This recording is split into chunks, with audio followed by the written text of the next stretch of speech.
लेकिन सबसे पहले ट्रंप का सबसे बड़ा ऐलान। ट्रंप ने बहुत बड़ी सेना ईरान के नजदीक भेज दी है। अमेरिकी हमले का काउंटडाउन शुरू हो चुका है। ध्यान से इस खबर को देखें। आज पूरी दुनिया की सबसे बड़ी फिक्र पश्चिम एशिया में बढ़ते युद्ध के तापमान को लेकर है, क्योंकि ट्रंप का ऐलान, अमेरिकी सेना की तैयारी और खमनेई की ट्रंप को जवाब देने की बेचैनी एक विध्वंसक युद्ध की आहट है। पश्चिम एशिया में जिस तरह से बॉम्बर, सबमरीन और मिसाइलें एक्टिव दिख रही हैं, उसके देखते हुए यही लगता है कि कुछ तो होने वाला है, कुछ ऐसा जो वर्ल्ड वॉर का ट्रिगर बन सकता है। वैसे भी वर्ल्ड ऑर्डर तो बदल ही रहा है। सबसे पहले अमेरिका और ईरान में जंग वाली धमकी का सिलसिला समझना जरूरी है। इस जुबानी जंग के 3 प्रमुख किरदार हैं। पहले हैं खुद राष्ट्रपति डोनाल्ड ट्रंप, दूसरे हैं ईरान के सुप्रीम लीडर अयतुल्ला खमेनेई और तीसरे हैं इजराइल के प्रधानमंत्री बेंजामिन नेतन्याहू। ट्रंप ने दावोस से लौटते वक्त ईरान को बहुत बड़ी चेतावनी दी। कहा कि अमेरिका की विशाल सेना ईरान की ओर बढ़ रही है, हमारे लड़ाकू विमान और बड़ा सा नौसैनिक बेड़ा आगे बढ़ रहा है।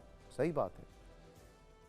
सोचिए क्या क्या, USS George Washington, USS Roosevelt, USS Abraham Lincoln, सभी तो वहां जा रहे हैं।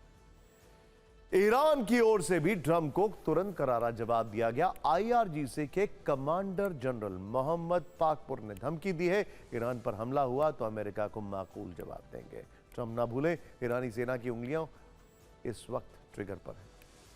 वहीं इजराइल की एयरफोर्स के चीफ मेजर जनरल तोमर बार ने ईरान को धमकी दी है। कहा कि हमारे फाइटर जेट किसी भी वक्त हमले के लिए तैयार है। ईरान के किसी भी हमले को नाकाम करने की तैयारी पूरी है। तो अमेरिका, ईरान और इजराइल के इस टकराव में हूती भी कूद गया है। हूती प्रवक्ता याह्या सारी ने धमकी दी है, अमेरिका ईरान पर हमला करने की भूल ना करे, वरना हूती अमेरिकी जहाजों को तबाह कर देगा। लेकिन सिर्फ धमकी ही नहीं दी जा रही है। पश्चिम एशिया में जिस तरह की हलचल है वो बड़े युद्ध की ओर इशारा कर रही है। संकेत नंबर 1, इंडिकेशन नंबर 1, ईरान ने अपने सभी सैनिकों और सैन्य अधिकारियों की छुट्टियां तत्काल प्रभाव से रद्द कर दी हैं। संकेत नंबर 2, इजराइल में भी सैनिकों को हर हफ्ते मिलने वाली शबात की छुट्टी कैंसिल की गई है। ड्यूटी पर मौजूद रहने का आदेश जारी कर दिया गया है। संकेत नंबर 3, 2 B-52 बॉम्बर्स ने सीकड़े उड़ान भरी है। इन बॉम्बर्स की तैनाती डियागो गार्सिया बेस पर थी। संकेत नंबर 4, ईरान में HQ-9B एयर डिफेंस सिस्टम और S-400 एयर डिफेंस सिस्टम तैनात किए गए हैं, जो तेहरान को चीन और रूस से मिले हैं। संकेत नंबर 5, ब्रिटेन ने कतर में RAF टाइफून फाइटर जेट को भेजा है। यह तैनाती ईरानी हमले से अपने बेस को बचाने के लिए की गई है। ये सारी कवायद ईरान पर ट्रंप की आक्रामकता के कारण है। ट्रंप न सिर्फ लगातार जंग भड़काने वाली बयानबाजी कर रहे हैं, बल्कि उनके बयान देते ही अमेरिकी सेना और ज्यादा एक्टिव दिखने लगती। ट्रंप ने एक हफ्ते पहले कहा था, ईरान में लोग सरकारी इमारतों पर कब्जा करें, मदद भेजी जा रही है, help is on way.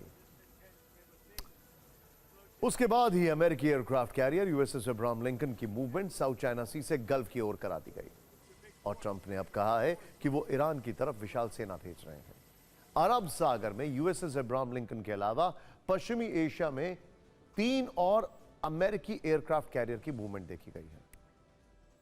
USS delta force पश्चिमी एशिया में तैनात की गई है। जॉर्डन को इजराइल का रक्षा कवच बनाने के लिए वहां बेस पर 15 से अधिक F-15 फाइटर जेट भेजे जा चुके हैं। ईरान की सीमा से जॉर्डन की दूरी 900 किलोमीटर है। CENTCOM chief Brad Cooper Jordan land कर चुके हैं। जॉर्डन में C-17 ट्रांसपोर्ट विमान भी सैन्य साजो सामान लेकर पहुंच रहे हैं।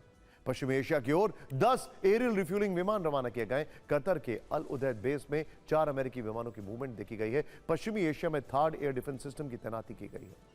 अमेरिका का इरादा ईरान को हर तरफ से घेरने का है। टाइम्स ऑफ इजराइल की रिपोर्ट है कि अगले 12 घंटे में पश्चिम एशिया में अमेरिका की सारी सैन्य तैनाती पूरी हो जाएगी। इसके बाद ईरान पर हमला किसी भी क्षण हो सकता है। ईरान पर सबसे बड़ा खतरा मिनटमैन 3 मिसाइल का है। मिनटमैन 3, अमेरिका मिनटमैन 3 को जॉर्डन या कतर में तैनात कर सकता है। मिनटमैन 3 अमेरिका की inter continental nuclear capable ballistic missile है। न्यूक्लियर ट्रायड का महत्वपूर्ण हिस्सा है। अपने साथ कई परमाणु वॉरहेड ले जा सकती है और युद्ध में अमेरिका की जीत सुनिश्चित कर सकती है। ईरान ने भी महासागर में फतेह और गादर सबमरीन को रवाना कर दिया है। फतेह और गादर ईरान के एडवांस सबमरीन है। दोनों स्ट्रेट ऑफ होर्मुज के पास अरब सागर की ओर बढ़ रही हैं। अरब सागर में रानी पनडुब्बी यूएसएस अब्राहम लिंकन के लिए चुनौती पेश कर सकती है। कुल मिलाकर अमेरिका वर्सेस ईरान के कई चैप्टर खुल चुके हैं। ट्रंप की धमकी है कि वो जब चाहें ईरान को अपनी सैन्य शक्ति से मसल देंगे, लेकिन ट्रंप के लिए कर पाना कितना आसान होगा, क्योंकि कहा जा रहा है कि ईरान पर हमले के लिए उन्हें अली की दीवार को तोड़ना होगा। ईरान में कहा जाता है कि अली की सुरक्षा दीवार को तोड़ पाना अमेरिका के लिए नामुमकिन है। ऑब्वियस सवाल क्या है, अली कौन है? इस शख्स का पूरा नाम है Ali Larijani. Larijani Islamic revolutionary guard corps के पूर्व सदस्य रह चुके हैं। कट्टरपंथी खेमे के नेता माने जाते हैं। ईरान में जारी हिंसक प्रदर्शन के बीच खुद एक्टिव हैं। खमनेई के खास हैं। वर्ष 2025 में ईरान की सर्वोच्च परिषद के प्रमुख बनाए गए थे। ईरान में प्रदर्शन के बीच वो कई बार मिसाइल पावर से दुश्मनों को तबाह कर देने की वार्निंग दे चुके हैं। कूटनीतिक कवच के तहत लारिजानी ने अरब देशों से दोस्ती बढ़ाई। अरब देशों ने ही अब तक अमेरिका को ईरान पर हमला ना करने के लिए मनाया। इसके साथ ही रूस और चीन ने के साथ मिलकर सुरक्षा ब्लॉक तैयार किया।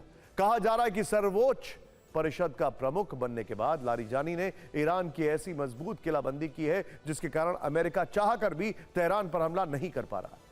सवाल यह है कि लारिजानी ये कवच कब तक बनाए रख पाएंगे, क्योंकि अब ट्रंप ने खुद कह दिया है कि बहुत बड़ी सेना भेज रहा हूं। तो क्या उस विशाल सेना की काट लारिजानी के पास है? उधर ईरान 26 दिन से जारी हिंसक प्रदर्शनों से भी मुश्किल में है। अंदर की बगावत को अभी तक नहीं रोक पाया।